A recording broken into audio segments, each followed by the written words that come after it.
Yes! Both types of sports with Schoode and Tor. Football discussion on the internet.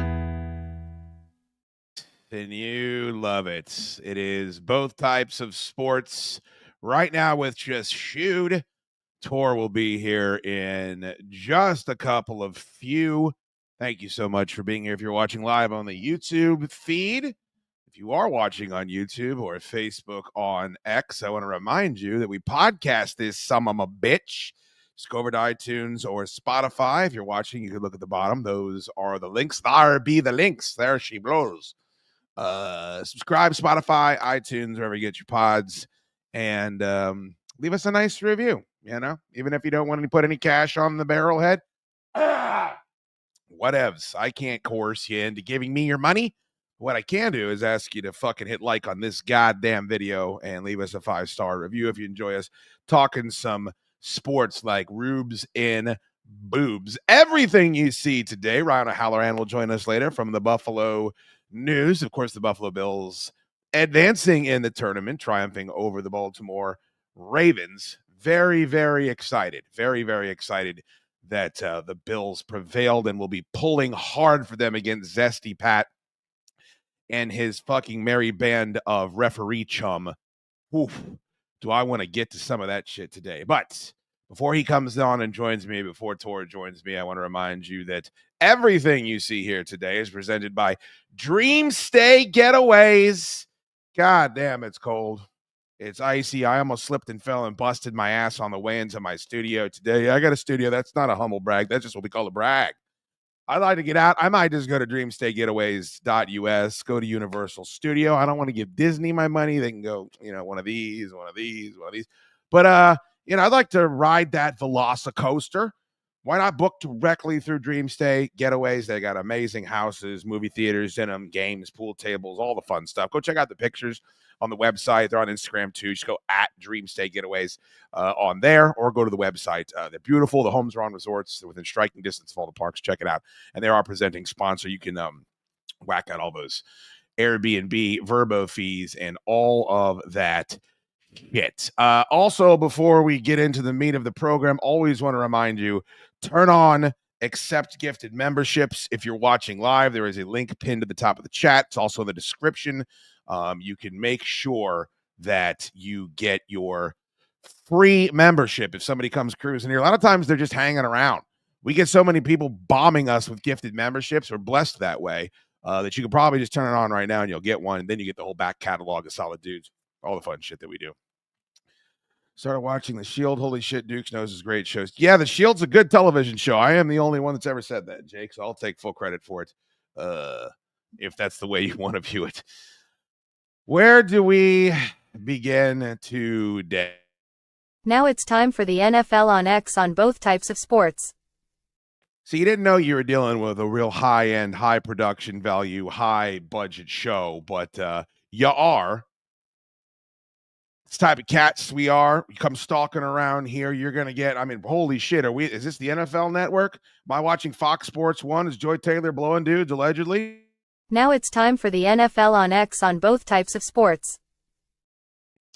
Sure is. Boom. Can you fucking imagine? I take a lot of shit for being a Tennessee Titans fan, and I'm rewarded with that from dysfunctional ownership, shoddy personnel decisions, questionable draft tactics, minimal home field advantage. What else? The exodus of two of the best players in the history of the league in their position. The firing of the hottest head coaching candidate on the market for this offseason. But, as Easton Freeze points out here, we dodged the proverbial bullet of the A.J. Brown versus Derrick Henry Doomsday Device Super Bowl. Holy shit. As if life wasn't difficult enough for me football-wise, it would have been even worse if that was the case. So, yeah, I'm happy about that. There's lots to be happy about if you're a football fan. I don't think Zesty Pat There's a reason for us to be. The NFL has prioritized keeping Zesty Pat safe over the sanctity and the reputation and the nobility of their game. That ain't good for us. I think this is good for us, though, if we are fans of football as a whole. Bears, as we are listening to this, it's not official, but they are hiring Lions offensive coordinator Ben Johnson as their new head coach. A couple reasons why this is good. One, as much as I enjoy watching the Detroit Lions play football, as much as I like seeing a city like Detroit that's had all kinds of real life struggles to go along with their sports struggles over the years, I've enjoyed watching them excel. Got pretty fucking chesty this year, didn't they? Got pretty goddamn chesty this year, and then their coach is sobbing all over the fucking microphone after the season's over. Chicago Bears are hiring Detroit Lions offensive coordinator Ben Johnson, which is being reported by NFL insider Jonathan Jones, amongst others. The Lions' Johnson-led attacks averaged 29 points per game since becoming the OC in 2022, most in the NFL. 33.2 points per game they produced in 2024, led the league. Of course, these are all franchise records as well, as the Lions are sorry. Jahmyr Gibbs, Amon-Ra St. Brown, consecutive first-team All-Pro selections. He is only 38 years old. Of course, he will be tasked with Caleb Williams, DJ Moore, Rome Odunze, Keenan Allen, Cole Kmet, DeAndre Swift. As it notes here, the fifth worst scoring offense in the league in 2024, averaging 18.2 PPG. So that's breaking as we are starting the show. I'll get Tor's thoughts on that in just a couple of few. He's here. I think he's early. He is early. Never let it be said that young people are worthless bags of shit and they are not to be trusted. Hello, Gigantor. How are you, buddy? I was just getting off my soapbox yelling about young people being young bags of shit that can't be trusted. That's right. Unfortunately, I've already gone out into my front yard and pissed that whole thing in the snow. Then I take selfies and I print them out and I tape them to the doors of all of my neighbors that have young kids. Since we just got started, the only thing that I've discussed is we went through all of the NFL tweets for the entire day. Now it's time for the NFL on X on both types of sports. Unfortunately, you missed that portion of the show by not showing up 10 minutes early and only showing up 5 minutes early. But we were just talking about the fact that it looks like, and it finally happened. We had breaking news as we were starting the show instead of an hour after we posted the show. Ben Johnson heading for the Bears. If you're tuning in, we will get to all the playoff games. We'll get to the Commanders. I want to talk about the refs. I want to talk about it all. But this is wild because I think not only is this a great hire for the Bears, but this cripples, and I'm not being over dramatic here, I think this cripples the Detroit Lions. I think that Dan Campbell is the guy who cuts the big promo, manages the coordinator. Maybe they got a young Padawan in training that can do what Ben Johnson did with Jared Goff, but those stats are readily available at how Goff performed before he had this partnership. If you can cripple your opponent and the team that won the division and make your team better, some might call that a masterstroke by Chicago. After Saturday night, I thought there was a slim chance, but a chance that Ben Johnson, as he did last year, wanted to come back for more. Maybe wanted to run it back and win one with Detroit. His name was circulating last year, circulating this year, a little heavier though. I was surprised he jumped so quickly at the Bears, but if the Bears are that far ahead of, maybe the Bears are that far ahead of the Raiders, because those two teams seem to be the big two making the push, and that cannot be good for Vegas if it was that quick on the Monday to make that decision. Like, I'm not even going to entertain you guys. I'll go to Chicago. They got the young quarterback. They got the talent. Maybe I can make something happen here. Vegas, it has to just feel like the Lone Island that can't get a ship to stop. Well, how much money, in your opinion, would be enough? What building blocks are in Vegas that can rival, you have your quarterback, you've got unbelievable skill position. Everybody underproduced last year. You don't even have to be that much better for people to cut you some slack your rookie year. Like, it would have to be, I mean, what's life-changing money when this guy's going to be getting $10 million a year or whatever he's going to be getting for you to go to a much lesser franchise? It would have to be like $20 million a year. I mean, comparing Brock Bowers and Jacoby Myers to Rome Odunze and DeAndre Swift and all the guys, DJ Moore, if he's still there and that keeps him there, all the talent that Chicago worked this year to bring in, I think, maybe Ben Johnson can do something with it. It's not the young track team that Detroit is, but Detroit's going to have to also figure out what they want to be pretty quick, because if we're going to spend the whole offseason flip-flopping and trying to do Ben Johnson stuff, and it becomes a situation where we can't do Ben Johnson stuff, then you got to figure out what you want to be pretty quick. I guess. I think that the argument that we're going to a less dysfunctional organization is not fair. I think the Bears are as dysfunctional as they come, and I think they showed that by having this immaculate offseason and then sticking with the same head coach and not having a fresh start. Like, they fumbled as big as you could fumble. Name another team. I can't think of another team that had greater expectations that fell as flat. Maybe the San Francisco 49ers, just because we penciled them into the NFC Championship again, but they had so much. They had players shot. They were having all these injury issues. Chicago fumbled the bag about as much as you possibly can, but the Raiders haven't been right in my life, save for some John Gruden years. It's just never fucking happened. So if you want to talk about turning a ship, a giant fucking barge in the right direction, give me the ones with at least the boat workers that are going to be capable of doing it. You're going to have to rebuild the whole team if you go to the Raiders, on top of teaching everybody all of your crazy mysticism and chicanery on offense.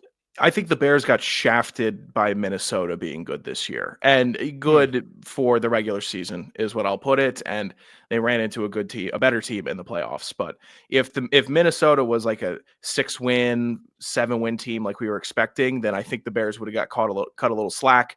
We say, all right, well, we thought the Lions were going to be good. We thought the Packers were going to be good.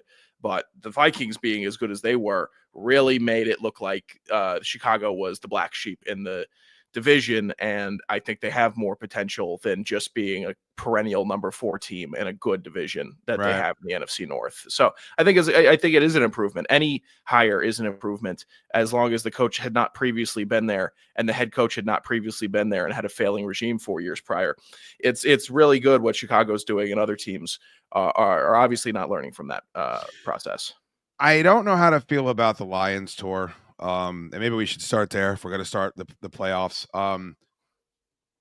What are they, 16 starters, I think. I remember the first year I was a Titans fan, they had 13 wins. They were the 1 seed in the division. They lose in the first round. They had as many injuries as any team I'd ever seen.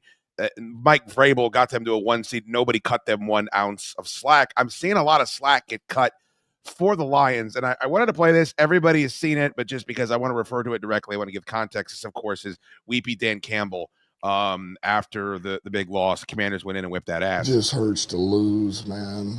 And I don't care if you're the 7 seed, 6 seed, 5 seed. First of all, this is hard to watch just because I don't know why it's worse when it's a big, tough ogre guy weeping. Like if it was, Ted Boris sitting up there getting murky-eyed in front of the, like, okay, that's fine. He's 5'0". Like, I don't know why it hurts me more to see him upset, but I've got some thoughts on the end of it. 1 seed, because I've lost at all of them damn near, and it stings and it hurts. So, it hurts. You have to get up. Bodies beat to shit, and mentally stay locked in and do those things. So, long season. Let me start with this. I appreciate anyone that gets up behind that podium tour and shows real emotion, lets you show what they're actually, and I believe him. Like, this is not just my ankles are sore, so I have to wear flip-flops like basketball players. I'm going to go and head and express some of that load management. These guys are fucking each other up week in and week out. So I appreciate that. And I do feel bad because I'm sure it's awful. These guys were twats the whole season. They were talking shit. They were talking about how much ass they're going to whip. Like, they were cocky.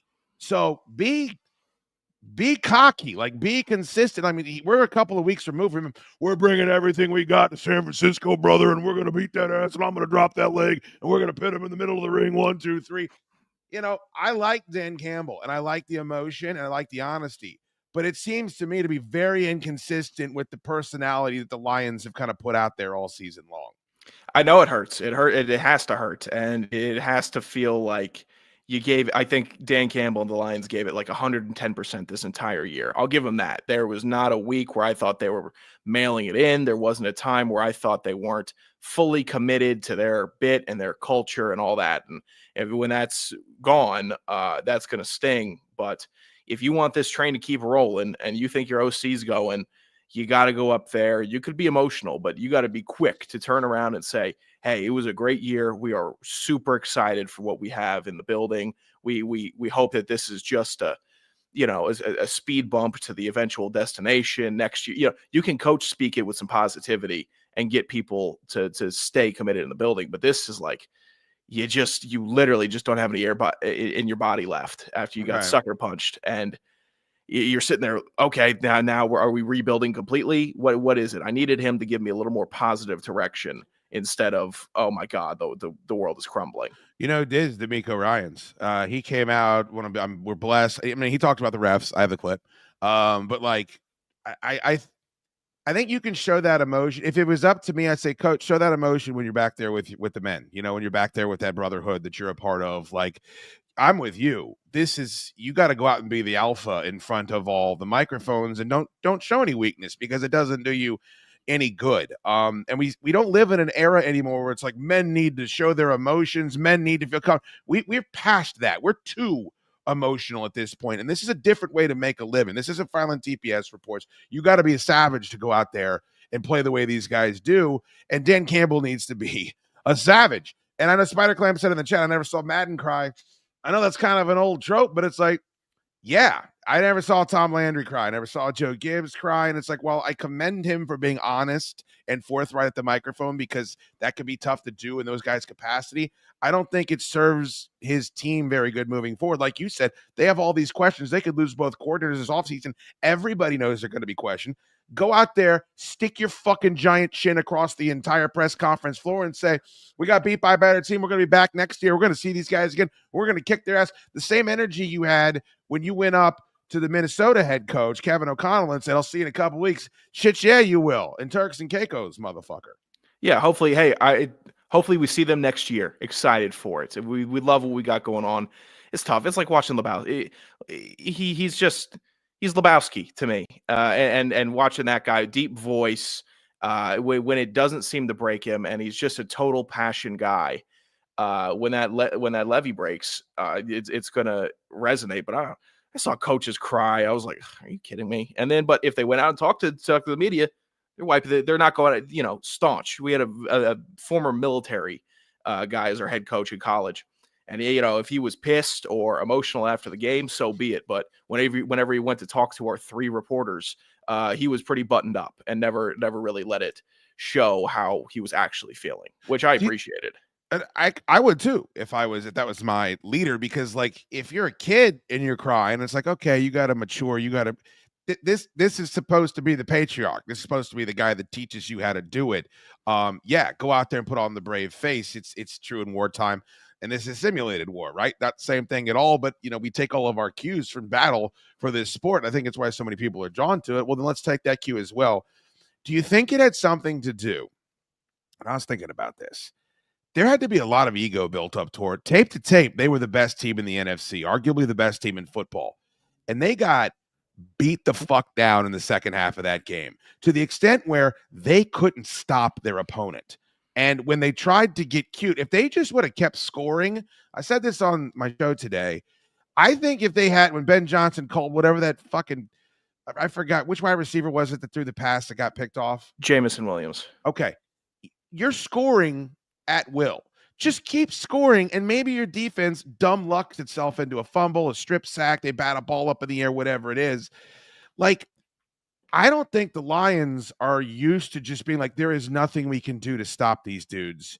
And remember, the last time they did it, they're going for it on their own 30. Like, they panic and freak out. maybe that has something to do with his emotion. It's the way they lost. I think that it has to be tough. I think they overlooked Washington a good amount. I They think had to have. I think their eyes were on Philly because I know what my eyes told me this season. My eyes told me that this Detroit team at times was an absolute world beater. Someone that could score at will, that had every single weapon that they needed, competency at the quarterback position. They overlooked Washington, and that's why I think he's emotional, because he knows that if he had them fully ready, whatever, to meet the moment, if that's his job, my job, Dan Campbell, hey, we got the great coordinators, we got the great players. It's my job to make sure these guys are at least locked in for these 60 minutes and know what's on the line. Then, and that doesn't happen, then here come the big waterworks at the end of the day. Because other than that, who are you going to blame? You going to blame the OC, the DC, all the guys that got you there? No, this one I think he felt more responsibility of, because it fell in his direct department, which is locked in, meet the moment motivation. All right, let's take care of a little business. If you're in the chat right now, hit the like button. It is free. Get us some likes. Also, if you'd like to be a part of the conversation, get up on the screen. Super chats are the way to go. They don't cost much. I think you can send a $2 super chat, help support the show. We do accept super chats. William is saying on Facebook, move back in the area from Tampa. Can I get your live show via podcast anywhere I drive from Stafford to College Park daily? Need a pod. Yeah, but you got to pay for it, and you ain't going to do that. If you want, it's ChadDukeShow.com. What you could do is come over from Facebook to YouTube, like this page, youtube.com/ChadDukeShow. Lots of free content up here. Then if you decide you like it enough, you want to come get the daily show, I do a show Monday through Thursday, which costs money that you're not going to pay for. You should. It's really good. But the first thing you can do is just come on over to YouTube and like this station. I thought this was really cool, Tor. I'm sure you saw this, but yeah. This is CJ Stroud getting asked about Jaden Daniels and what his rookie season has been like. Man, that boy going crazy. Like, I'm so happy for that dude. It's not only just from him, like the motivation he's giving to like back home where we come from. Like, this is right after a loss. I mean, this is right after their season ended in a game where they outgained their opponent. I think at times they played obviously better than their opponent. And he's got lots of teammates out here that are calling these refs out for exactly what happened. But if CJ Stroud is going to be your quarterback for the next 15 years, you got to feel pretty fucking good about yourself just because of the type of person he seems to be. CJ Stroud would have to napalm a daycare of puppies and kids for me to not be a supporter of him. Oh my God. I am all in on CJ Stroud. Top class, top tier athlete, quarterback that you can definitely build around. Never, even if when he was doing like podcast stuff with Micah and overseas and doing all the trip stuff, he didn't annoy me. I don't know why. No. That is like first thing that should be annoying me is something that would appear like a distraction. If I'm putting my heart out, no, he for some reason skates by, and I'll say, yeah, he's going to continue to skate for me because he's just so, you could just root for him completely. Yeah. This is just interesting to hear him talking about, because he was Jaden Daniels last year. He was the rookie quarterback. Oh my God, we've never seen anything like this. He's already in the playoffs, so he can give this better context than most. Dude, you have no idea. Like to see, and I'm not saying no, it's just me or just him. It's like for us both together to be putting on for IE as quarterbacks in the NFL. Like the first two kind of really to do it that I can think of. Like, man, it's big time, man. It's giving kids back home hope that they can do it too.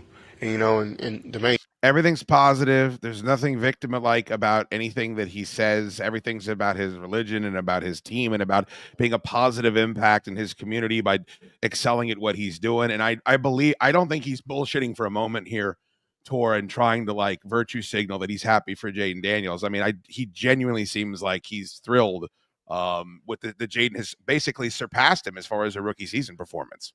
This brings me back to the Caleb Williams conversation very early in the season, and that makes me even more Team Stroud because it continues. If he continues to present himself as a genuine person, those moments where people are divided on him will eventually go his way in the long run. So I think just everything he continues to do seems to be the right decision, the right move. Yeah, and it's good to see, man. It's also good to see where I don't fault Caleb Williams for his bad posture or his body language or the fact that he's a weirdo, but as much as I don't fault him for that, that's just kind of the way that he is. It's incredibly refreshing to point and say, take a look. I mean, it's possible to go out there and act like a 15-year vet when you've been in the league 2 years. The thing too is like everybody from home knows we ain't perfect. Like, like we probably ain't even the best athletes to come out where we come from. But, you stay at it and you stay down for the come up, like, man, you can really do this at the highest level.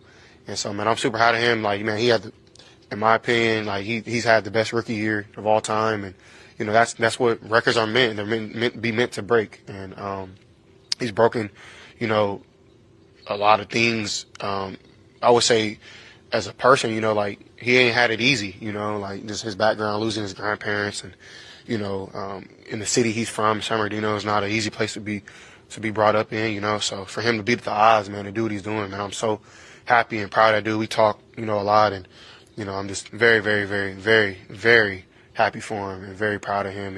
And, I don't root for many other teams, but I'm rooting for my boy. I'm rooting for the Commanders. So. That's pretty great, man. It's good stuff right there. When's the last time anybody's ever said that? Ever. Yeah.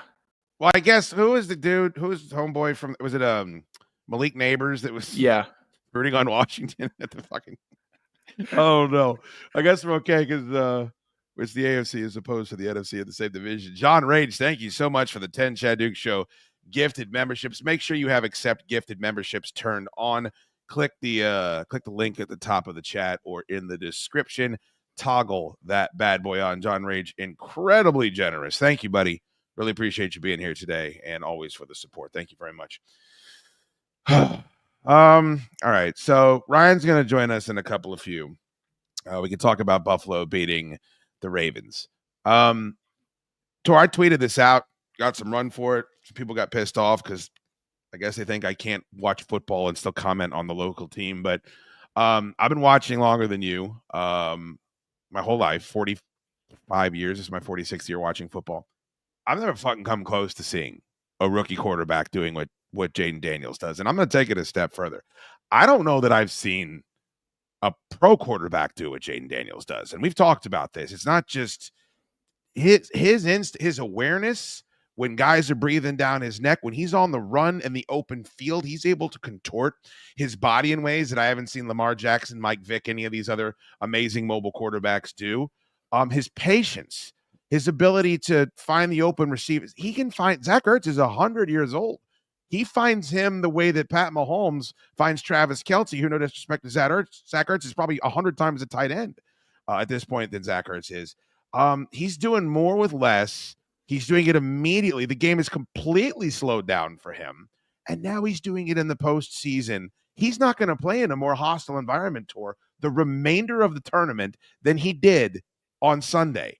And it looked like it was the easiest thing in the world, and he was the best player out on the field.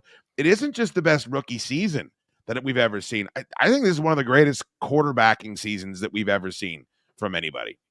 It's truly incredible, and I guess the stars aligned because my basic analysis can't explain the phenomena at this point. It is, I think he's also changing how I look at what I want as a quarterback coming out into the draft. It is, I don't want a 21-year-old quarterback. I don't want a 20-year-old, 22-year-old super young guy so we can get the most out of him project. I want Jay Daniels drafted at 23 years old, 24 right now. I like that. A little more mature.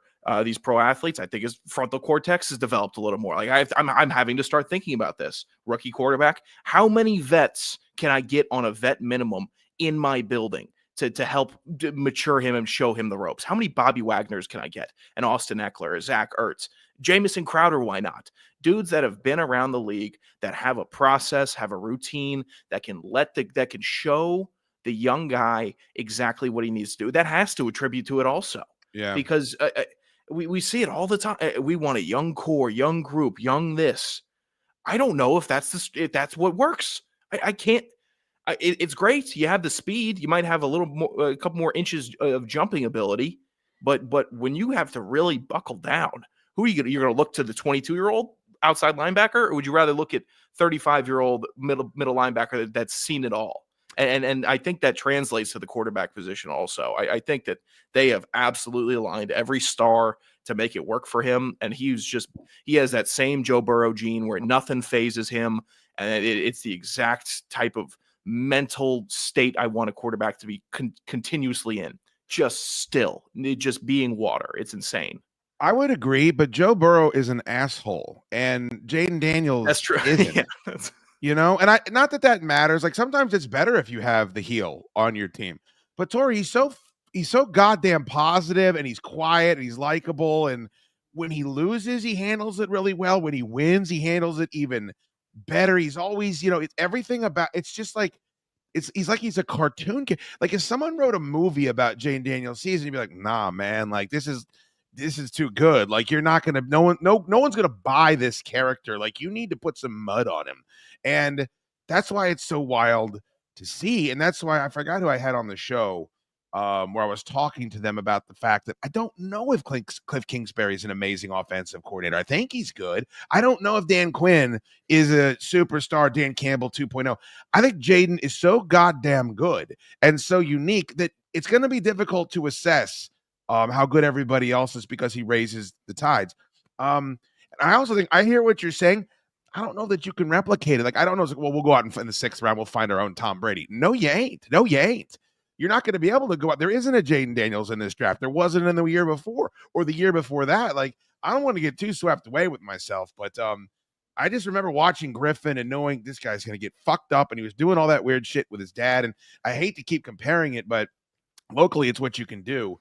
I don't know. The longer he continues to go on this run, the more I feel like they've found the unicorn that the Chiefs found, but there's no coach here that you would say, well, of course he's got the pedigree to develop these guys. Like this feels completely unique to me. I'm not sure how you rattle him either. I'm not trying to go and start looking on the Philly already, but it's got to be something like Philly's defense would have to get hands on him all game. I think they have to. That's the only possible way. The only way you ever beat Brady in a Super Bowl is if you got to him. And that's what the Giants did in 2 Super Bowls. Every other Super Bowl, Brady just sitting back there, pretty untouched, going to start carving you up. And whatever. I don't know if you're going to mentally rattle him if you pick him off. I think you have to start really making him uncomfortable in the pocket and then somehow stop him from getting just 1 yard past exactly where he needs to get. It never feels like he's just breaking it way past the sticks. It's just such an insane awareness. And to do it twice on the road in the playoffs, insanity. And I know he played at LSU and big loud stadiums. These were frothing Detroit fans. Tampa wanted to see that win also. 2-0 on the road is insane for a rookie quarterback. Winning on the road in the postseason is the hardest thing that you have to do in the league, and they're doing it on a weekly basis now. I mean, why would you have any fear of Philadelphia at all? First of all, you just beat them. You knocked their. Everyone wants to say, well, if Jalen would have been in there, is anybody really impressed with the way Jalen Hurts is playing right now? I'm certainly not. And they went out there and knocked him out of the fucking game, got the backup in and won. That's defense 101. Get their best player out, and we'll go out there and take care of the rest. Philly is going to try to do the worst. We're underdogs and we're also hardo. Look at our big mean interior defensive lineman Jalen Carter bit. Look at Zach Bond, Saquon Barkley, very good. But they're going to try to do a whole bunch of bad bits, and they're terrified. They would have loved to have seen the Lions. Are you because nobody's hotter. No, there's not a hotter team in the NFL than Washington right now, playing with more momentum, and their quarterback looks like it's week 3 in his demeanor. It's all coming together. I couldn't believe what I was watching on Saturday night. You can't have a player play better than Jahmyr Gibbs was playing in that game, right? Like, I don't know that I've ever seen it through the air, on the ground. Nobody could touch him, and it didn't matter.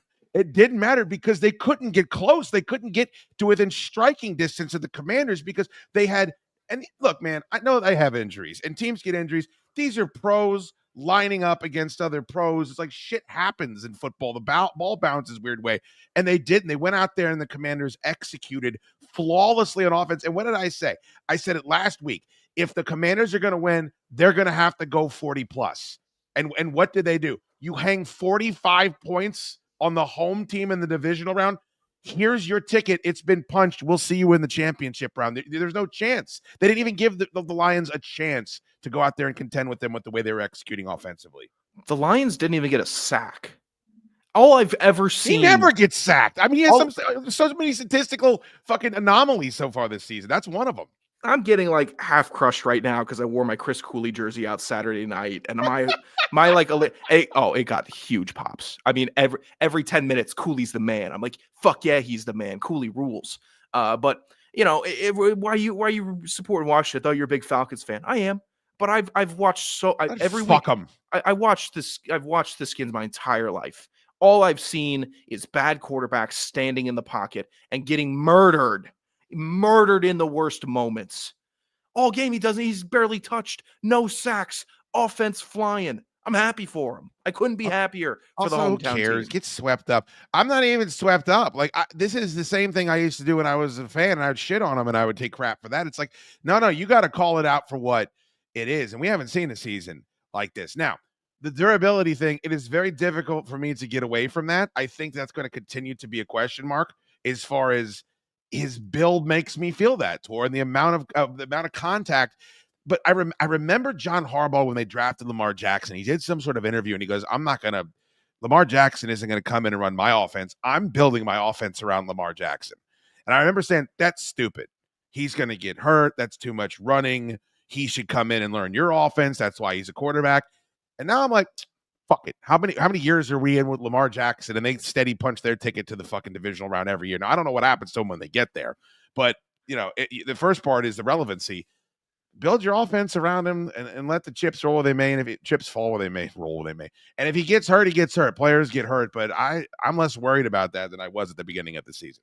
It's just a total shell shock moment where at this point, every year I'm thinking, well, what are they going to do? Who are they going to go after and add? What's going to take this team to at least the wild card round? And now I'm typecasting, who are they getting? Right. Who's going to come to Washington? Who wants to come and play and block for this guy? Who wants to come and get sacks on this defense? I mean, shit. Somehow they turned Dante Fowler Jr. into a double-digit sack defensive player at this stage in his career. There's like miracles happening for this team that I just can't fathom. And if you're a Washington fan, just enjoy the ride. I know you probably feel like your stomach is tied up in 1,000 knots, but goodness, I mean, this is just as fun as this Monday has to be as fun as it could be for the diehards. They were 3 for 4 on fourth down. I would have sworn that it was more. And there's another thing that I wish there was a way toward to get these next level statistics on is like, how do you qualify how demoralizing it is for the defense to hold them for third down? I mean, we're programmed to think third down, off the field, bitch, punt. Like, it ain't going to happen that way. And I don't like it. Like, it goes against everything I've learned about football that Dan Quinn does this, that Dan Campbell does. It makes me sick to my fucking stomach. Like, take the goddamn points. But Jaden is the equalizer. He's the guy that's going to go out there and get that fourth down for you. And you know, when you run the football well, it's not just, okay, we picked up 4 yards. That guy's getting winded. That guy took a knee to the elbow. Like, there's other things happening. You're wearing the defense down. When you continually go for it on fourth down and pick it up, that has to be incredibly demoralizing to the other team's defense. And I guarantee that took a toll on Detroit. You could watch it happen. It took a toll on Tampa Bay. And that's benefiting everybody on the team. It took a toll on Detroit because that's what Detroit does. That's what they do. They know that if we convert on fourth down, that's an absolute gut punch because not only are the players on the field thinking, okay, my job's done for a little bit and good work.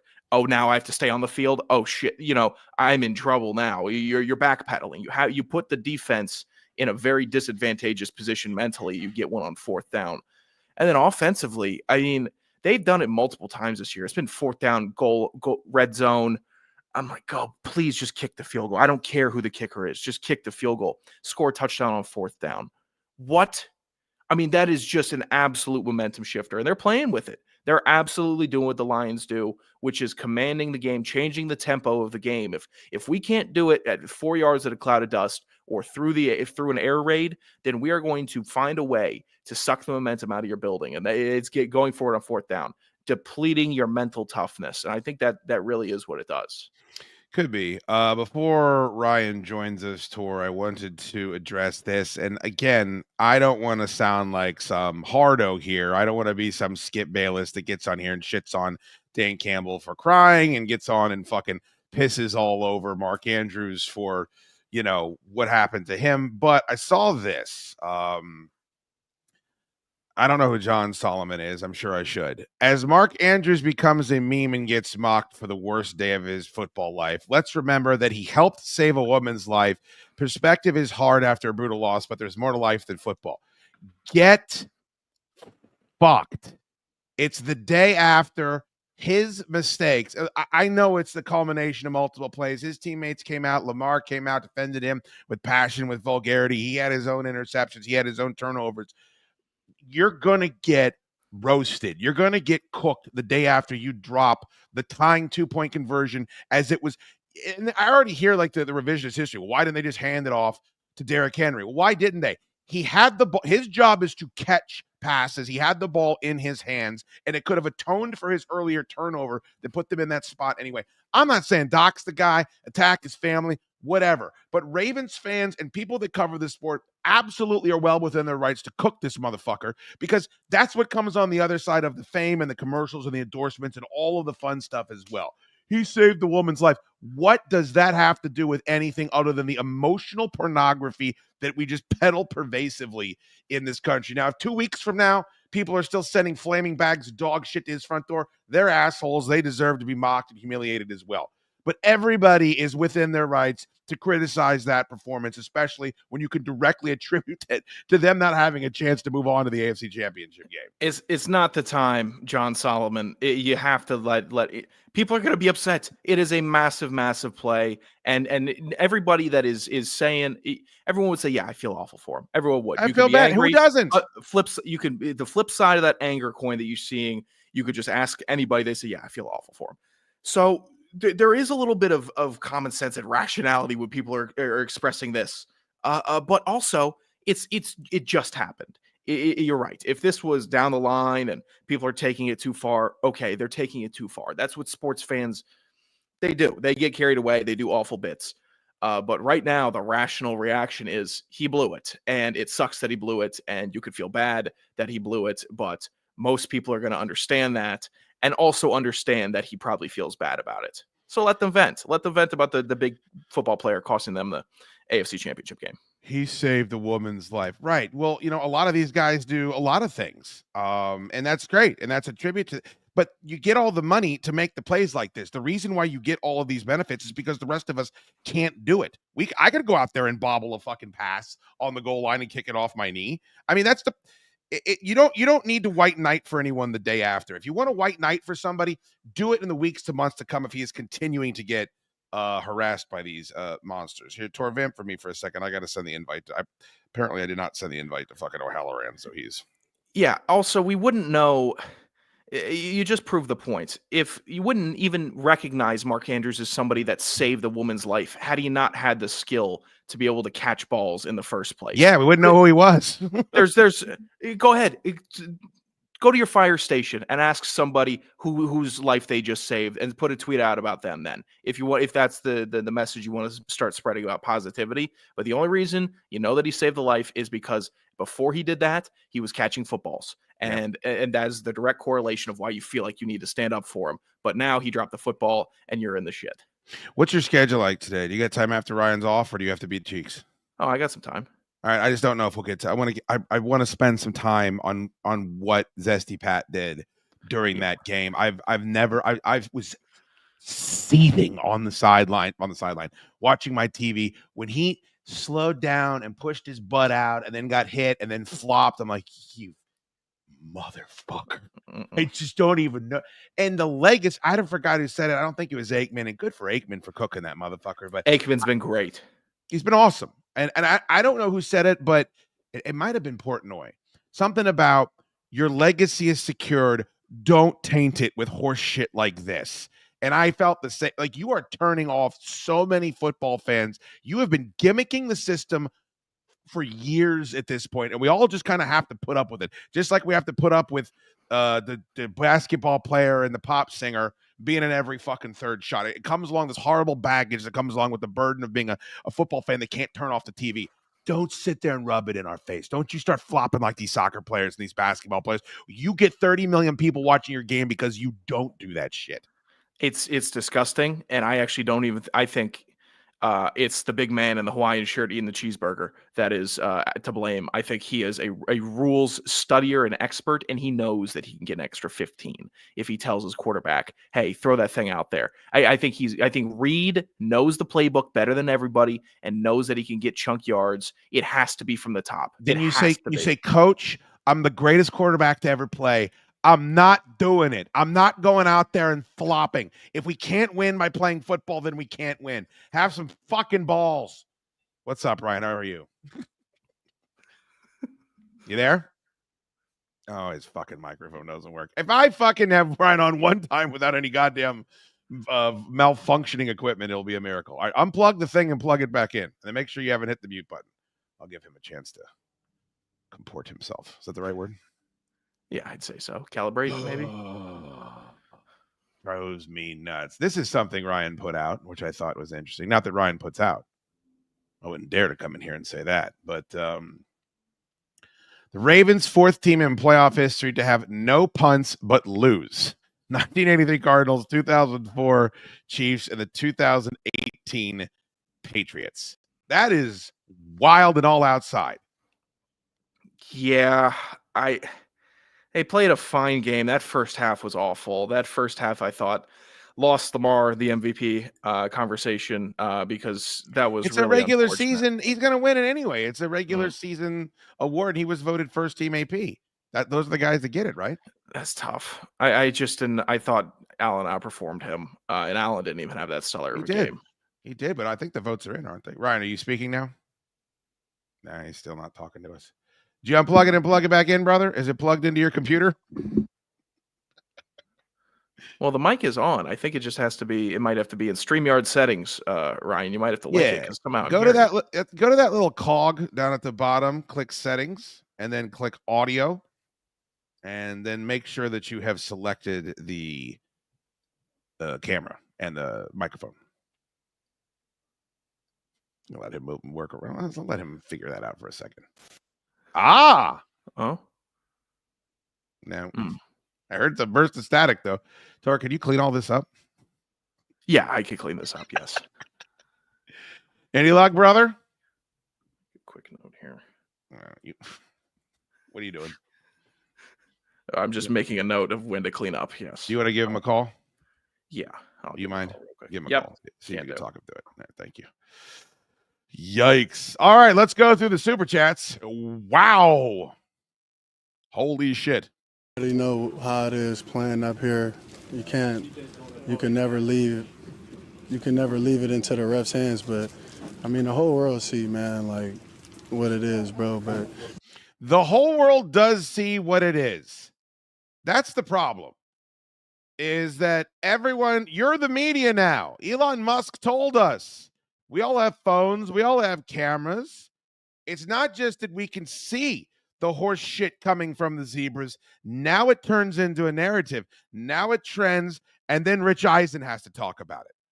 And if you can get it to Rich Eisen, you can get it to Dan Patrick, you can get it to Whitlock or whoever the hell it is you go to for sporting endeavors. If you can get it to those guys and credit Troy Aikman, as Tor was saying, for being able to fucking make it happen, for being able to actually go out there and say, this is ridiculous. This is Joe Mixon, by the way. Everybody know how it is playing up here. You can never leave it into the ref's hands, but I mean the whole world see, man, like these guys must feel so emboldened because they know the fine is coming. Sure as God's vengeance.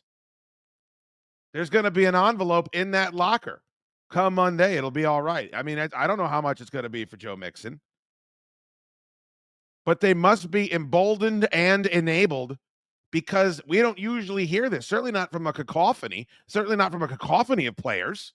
What it is, bro. But it is what it is. You know, like I said, when it comes down to it, you can't never leave it into the ref's hands, man, and things like that. But it's all good, though. It's not all good. I promise you it's not all good. It's not all good for you. It's not all good for the sport. It's not all good for anybody. And the Chiefs may not know it, and Pat Mahomes may not know it, and Tor's correct. Andy Reid may not know it. Okay. But it doesn't. Oh, are you still doing the bit? Thanks. I was in mid-rant. How's it going? We're going to give it another crack. From my troubleshooting experience, he's doing he should have all the right stuff, but it might be he switched over his settings late and it couldn't pick up. So we're giving the first standard protocol here to get Well, it to work. sometimes you need to just turn the fucking thing off and turn it back on. That works too. Yeah. That was Mixon. This is Will Anderson with much of the same. This organization, this team, all year, man, he has blessed us and favored us tremendously, man. And I just got to give all glory to him. And we knew it was going to be us against the refs going into this game. And, I talked to you guys early this week. And I was just saying, we got to go out there and we got to do us better. And, in some instances we didn't do that, in some instances we did. So we just got to keep going, man. Next offseason, get the guys together, man. And, everybody just coming together and just keep building that team chemistry and get past this hump. Atrocious calls, Tor, and the perfect storm where you have referees that are completely enabled and on camera way too much. You have a power structure where you can't even criticize them when something like this happens. And then for some reason, the penalties they are calling that specifically help guys like Pat Mahomes to dance along the sidelines, they are not able to be reviewed. So the NFL is reaping what they sow this week with all the criticism. All right, let's give him another shot. Hopefully our buddy Ryan is with us now. Ryan, you there, bud? It's a no-go. Oh, man, I'm sorry, buddy. I don't know what to do. No. There it is. Yeah, whoa. What did you just do, you clown? Still good? I guarantee you hit that little mute button on the side. Oh, yeah. That's what it was. Oh, hearing you good, Ryan, yes. Okay. Don't touch nothing. All right, let's start with that before we get to the Bills, because to me, this is the biggest story. We're going to have a new Super Bowl champion, but that's not the soul of the game. That's not the heart of the game. And Pat Mahomes flopping after he's tiptoeing along the sideline all season long and benefiting from it. Kudos to Joe Buck and Troy Aikman for calling it out. Kudos to these brave players that know they're going to get a check. This is not spoiled milk. This is not blaming the officials. This is what's going on when the Chiefs play football. And I think the NFL has really got to get out there and do what they can to nip this in the butt, because the only people that can kill the NFL's popularity are themselves with bullshit like this. Well, I think what could happen during the offseason, and usually it takes a while to push things through like that, is they're doing that rapid review, on first down spots, on catches or fumbles. I mean, this would take it a lot of steps forward for New York to call the ref and say, no, that wasn't roughing the quarterback. But owners listen to commentators. So when a guy like Troy Aikman in a playoff game is saying, come on, he didn't hit him, I think that could carry some weight. But, it was a perfect storm in terms of, for the league office, is there's a couple of them in the same game, and they were costly. Really costly. This is the head coach of the Houston Texans speaking. Hey, man, it was us versus everybody, right? When I say everybody, it's everybody, all of whatever, everybody, the naysayers, the doubt, right? Everybody. He knows it's not just the naysayers and the down. D'Amico Ryans is a guy that's universally respected. And I don't know, Ryan, perhaps you've been covering this game a long time. Have you ever heard this many players and the coach come out and speak demonstratively about this stuff after a game this way? No, this is pretty rare. And but I applaud D'Amico Ryans for doing it, because if I'm a player, I want my head coach standing up for me in public. And let's face it, if the league deems those missed calls, which they should, he shouldn't get fined. But don't be afraid to, make a $50,000 donation for sticking up for your locker room. And, players are more apt than coaches, I think, to do it. But obviously this was a topic that Houston talked about behind the scenes all week, judging by their talking points they had ready. Tor, I'm not so concerned with the fines. I'm more concerned with the fact that Pat Mahomes knows that 30 million people are watching that game and there's 75,000 people in the stands. And he blatantly pulled up, tried to get hit, and then tried to draw a flag, which again is going to cause people to question everything about officiating now. It's very frustrating because real football fans know that the rules kind of change in the playoffs. Like the ticky-tacky PI calls they're going to be more subdued. Like we're not going to call those. We're going to let them play a little more in January. And that's playoff football. We're going to hit. We're going to get violent. Quarterbacks are going to get hit. Everyone's going and getting hit in football. Regular season, trying to keep the stars in the game, trying to keep the season moving along. I understand that. The playoffs, though, they change it up. It's more physical. And seeing Patrick Mahomes, the face of the league, just trying to draw a faux penalty, dancing around behind an offensive lineman in the middle of the field, waiting to sit down late. Hopefully a linebacker comes and hits him on the shoulder pad. Looks like it's targeting. He gets ejected. Like it's almost chess the way that he does it, where he's trying to set everything up, and he knows exactly what these refs are looking for. He wants the head flying back. He wants arms in the air when he gets touched. And it's really not a good display for the type of football that we are due at the end of the season in the playoffs. And everybody's a reporter now. And then when Jared Goff gets absolutely blown the F up when the Commanders are returning that interception, what happens? It's 10 million people tweeting the same thing. How come this is a penalty and this is not? That happened probably 3 or 4 more times throughout the course of the afternoon because of the treatment that Mahomes was getting in that game against Houston. One last thing on the Mahomes on the Mahomes late hit. It took ESPN a while to dig up the angle from the opposite field. You think that was by design? I mean, I'm always good for a conspiracy theory, but on the Goff thing, it looked like the first guy got him off balance, and then old Frankie just took a shot, and I don't think Goff was the same the rest of the game. No, he wasn't. And that's why you weren't here for we were talking about it, Ryan, but when the Commanders beat the Eagles at the end of the season, people were talking about the backup going in where they weren't resting him. They went out there and they hit Hurts and they knocked him out of the game. And if you can do that, if you can rattle your other teams, I think you're right. I think everybody that watched Jared Goff, he felt like he was a little bit off. And if he's going to be a little bit off, maybe that leads to another interception, which it did, is some bad decision making, or maybe they let the wide receiver throw a pass for some reason when they're going up and down the field. So yeah, go out there and beat up the other team's quarterback, and you give yourself a better chance to win. I think we all are aware of that. You would just hope that it's a singular standard that everyone's being held to, and when you start seeing the double standard, that's when all these fans who love to be victims, because there's nothing more fun than being a fan, than thinking that you just got screwed and you can just unleash hellfire on whoever perpetuated it.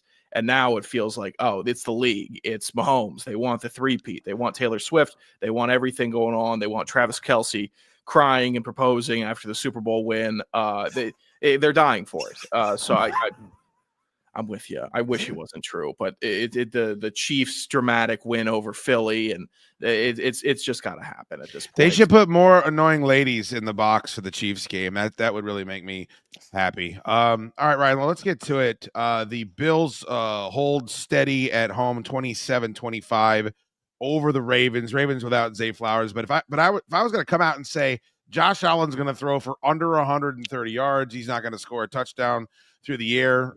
James Cook's going to have under 70 yards rushing. Dalton Kincaid's going to have 1 catch. Mac Hollins going to have 1. They lose. They lost that game. And they didn't. And it really did seem like, and Josh Allen spoke to this point, that win over a very good Ravens team with more talent on offense than the Bills have, in my opinion, it really kind of exemplified this whole season and what was expected and where they are and the exodus of all those skill position players and the fact that now they find themselves in the AFC Championship game with another whack at the Chiefs. Did this win kind of embody everything the Bills put together this season? Yeah, I think so. And all season long, it's been a team whose sum is greater than its individual parts. And, look at the Ravens with their 9 Pro Bowlers, 3 first-team All-Pros. The Bills had 2 Pro Bowlers, no first-team All-Pros. So, under heralded guys, but they rushed for 147 against the league's best run defense, and then they go +3 on turnovers. That's what they feasted on the entire year. Through 19 games, they're +26 in turnovers. That means you don't give it up and you take it away a lot. So, I mean, this was a win over a team. Let's face it, Lamar was terrible. He had 2 really bad turnovers, and then Andrews had his exploits. But you got to take advantage of those mistakes, and the Bills did. Ryan, is there any loom over the because for me, I'm watching the Bills and I thought their window was closed. It stayed open. They have dominant wins in the postseason. They have dominant wins regular season. Josh Allen playing the best football he ever has in his career, and going up against the Chiefs, you think, wow, they might actually have the team that is better than the Chiefs team as a whole this year. But I can't exactly pinpoint where that slight doubt comes. And if that's a Josh Allen turnover thing, if that's a defense sudden disappearance thing, Where do you think that the Bills' weirdness factor is coming from this year? Well, we had an example in the Denver game. Denver ran a fake punt. It's always something. Last night it was Baltimore makes it look easy driving 88 yards. Then they go for 2, don't get it, and that's the ball game. So you're always, even when they're up 21-10 at halftime, in the front of my mind, even though I've been here 2 years, is okay, what's going to go wrong? And you imagine if you're a fan sitting in the stands, it's been 30 years since they've been to a Super Bowl. So I think it's more of an overall Bill thing than a Josh Allen thing, because he played turnover-free last year's playoffs. But I think last night, and this sounds maybe a little Pollyannish, but last night's breakthrough win, I think they're playing with a little bit of house money themselves in Kansas City. This was supposed to be a retooled transition year for the Bills, reset their cap, but now you won your division, you won 2 playoff games, and I like the matchup for them against the Chiefs. The turnovers, did I read correctly? They only had 8 turnovers all year. I don't know how that could be possible. All by Josh Allen, like 6 picks, and they've only lost 2 fumbles. I mean, can we even because the Ravens lost because of their turnovers. You could argue the Lions lost because of their turnovers. Go down the list of the teams that did. If you're not turning the ball over at all consistently, I mean, I can't even imagine. And then you that you take care of the football. There's the mental effect as well. I can't imagine how beneficial that would be for an offense.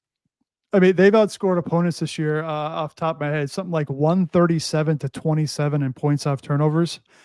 That's how you win. Ridiculous. Yeah. All right. Why should we believe that with no disrespect, less talented players on offense, this is going to go any way other than the way it goes? And it's an impressive win in the regular season, but excuse my French, it means fuck all right now.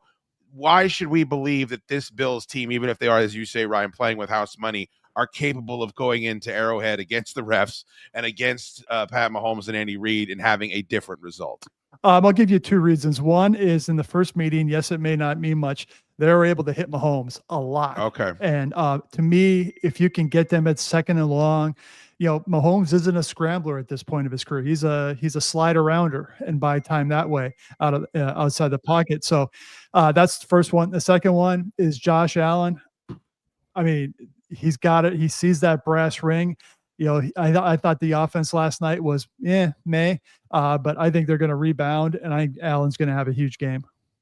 Ryan, I'll be positive with the hypothetical. Say Bills win. Who do you worry about more between Washington and Philly in that NFC matchup for the Bills if they had to play? It's got to be Washington at this point, right? Doesn't it have to be? That would probably be my answer as well, because Sean McDermott's had a lot of success against rookie quarterbacks, just like Vic Fangio has. So that'll be put to the test this weekend. I mean, Washington, because if you're Philadelphia, they're sort of like on a razor thin line. If they can manage to escape Washington, you get 2 weeks to get everybody healthy again. So my guess, if it was Bills Washington, the Bills would be favored maybe by 5.5, 6. I don't know how that would. I will not question Washington again the rest of these playoffs. Everyone should be terrified of them. Everybody, both of those AFC teams should be the biggest Eagles fans on earth. Go out there and play hobbled ass Jalen Hurts. This was a crazy stat. I heard this today. The Ravens were undefeated in games where Rashad Bateman catches a touchdown this season. Undefeated. Well, guess who caught the touchdown that very first drive when they just marched right down the field and stuck it in the back of the end zone? Like, that was wild. And then another thing that just perplexes me as a football fan, Ryan, they ran the football. It's not like they didn't go out there and try to establish Derrick Henry. Justice Hill ran the football pretty well too. He averaged over 8 yards a carry. But when it came down to nut cutting time, they're going in the air. They're throwing it to Andrews, who has been up and down all year long. He's bobbling the football. There's something about the Ravens where I think they want to be something that they're not, and they should be lining up in the wishbone and smack. Like, this is the way we're going to win or lose this football game, is with our best players, and that's Lamar Jackson and Derrick Henry running the football. I can't believe they did it 2 years in a row. No design keepers last night for Lamar Jackson, and then 16 carries for Derrick Henry, and it felt like a half of those were on that drive in the third quarter where they just grinded their way down the field. I thought both quarterbacks, it's almost like both quarterbacks were being saved for next week. because you saw Allen carry 10 times, but one thing that the Ravens have to be kicking themselves about besides the turnovers is passing on both 2-point conversions, especially the second one. It was a rollout. There was a lot of traffic. I would have just, if I was a Ravens fan, I'd rather have Lamar just drop back and see what was available over the whole field. Is there a win? I mean, you don't want to see their windows closed, but Derrick Henry's going to be 32 next year. And if you can't win it with that guy in the season he just had in the backfield, I have no reason to believe that the Raiders are in the same class as Kansas City. Or even, Joe Burrow is going to be back next year. And that Joe Burrow for the back half of that season is one of those terrifying players that I've seen, especially if they retain Jamar Chase.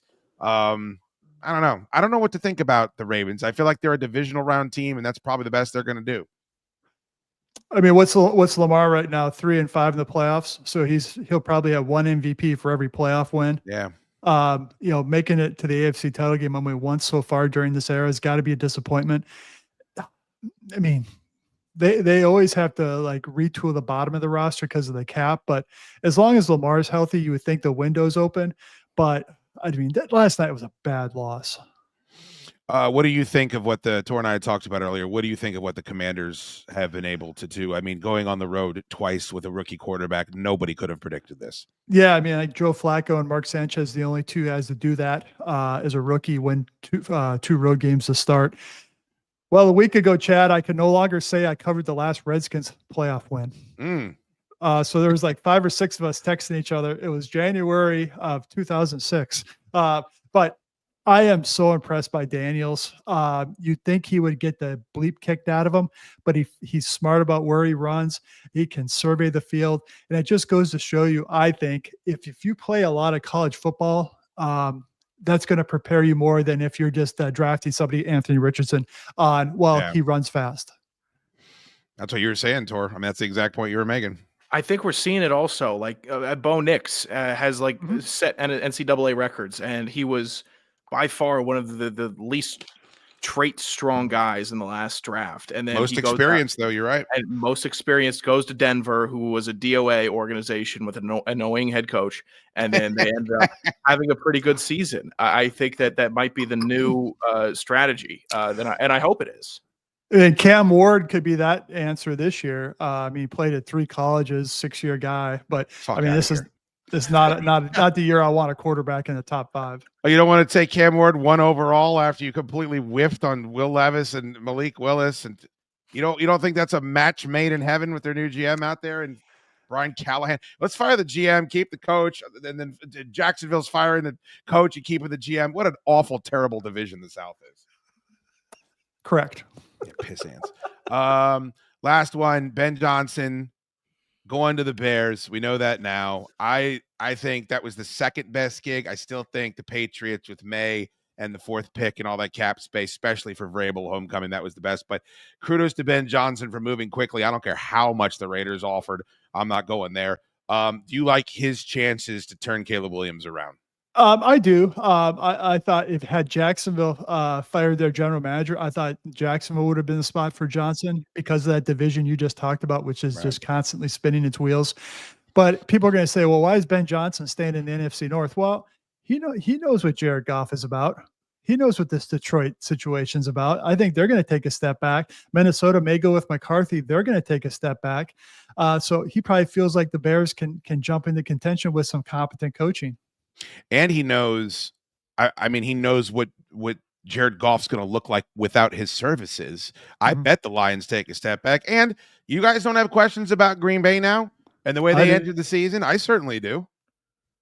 They were limping. I did not like that when we're gearing up for the playoffs, they looked like they were big. You should be big bad. We play in the cold Green Bay. And then they look cold and they look slow and they look soft against Philly. That should not be how they're presenting themselves or how they're playing, no matter how dinged up they were. And you go back several coaches in Green Bay, they've never taken special teams seriously during that program, and it's ended up costing them game after game. I mean, this was a disappointing season for the Packers.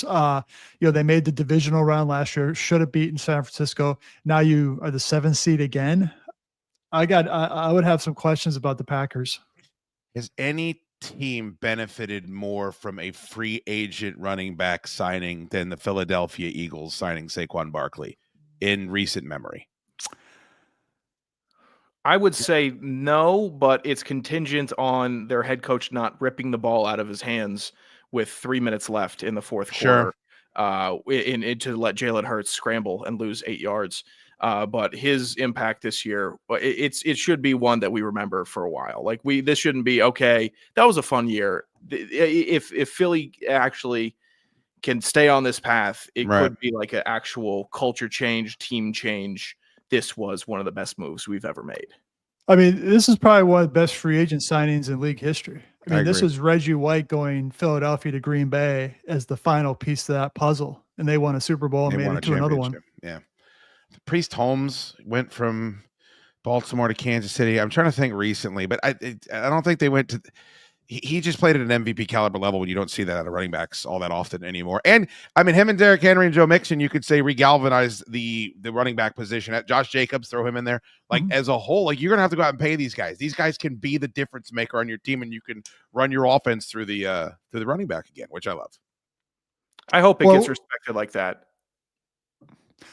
Go ahead. It's good. What's going to be interesting now for teams, and I'll use the Bills as an example. James Cook eligible for a contract extension.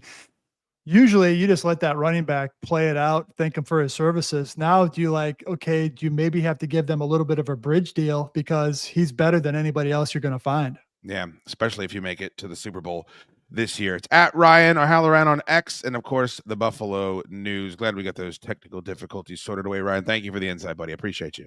All right, fellas. Thanks now.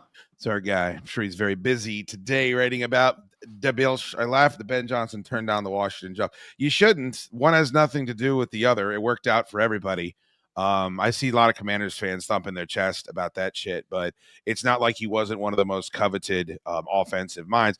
And you wouldn't change anything if you're Washington, but Chicago now, Tor, has the benefit of he's not a coordinator that can be poached. He's the head coach. This is the way you have to build and structure your franchise now, I think, moving forward, is that you have to get the guy that's going to be responsible for the quarterback becoming competent as the coach, and then you hire your defensive specialist, because these offensive coordinators get poached too quickly, and that one position is far too valuable. So I think the Bill, whether or not it works for the Bears, because they're, the La Brea tar pit with Brontosaurus lumbering in there all the time, but they've set themselves up at least for some continuity there for Caleb Williams. It's gutting to have a great season, and you know that it starts feeling different, and the offense really starts moving that ball.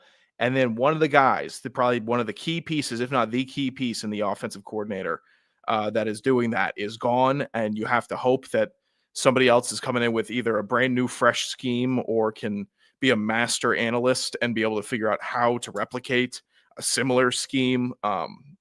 I was gutted when Kyle Shanahan left Atlanta after 2016. I thought there was unfinished business. I was upset because it all changes after that. And Detroit, if they keep the attitude and they keep that fire, I think they can stave off a lot of that negative energy that comes with it.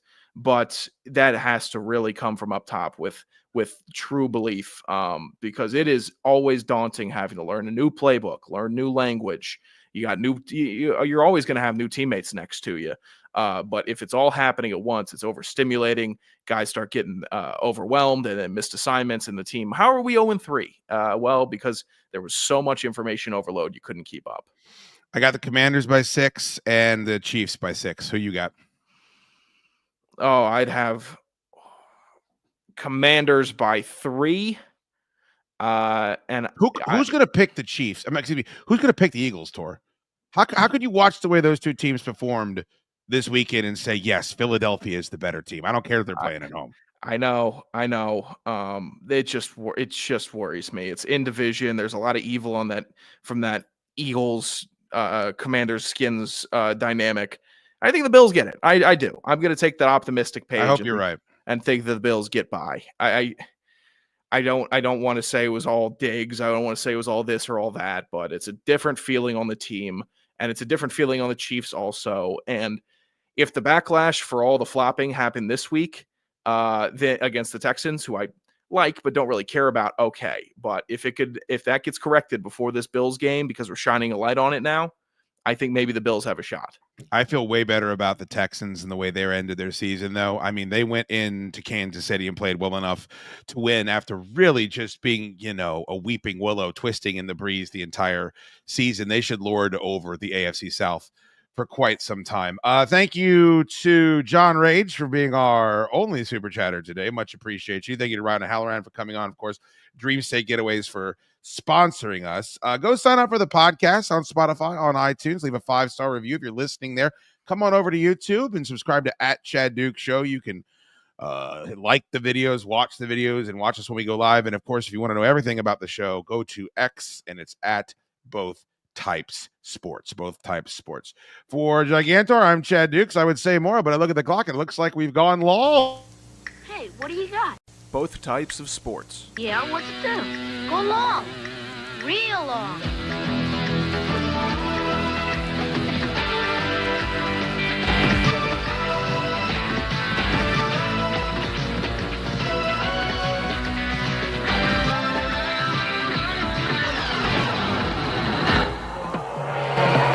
Nice toss. Both types of sports.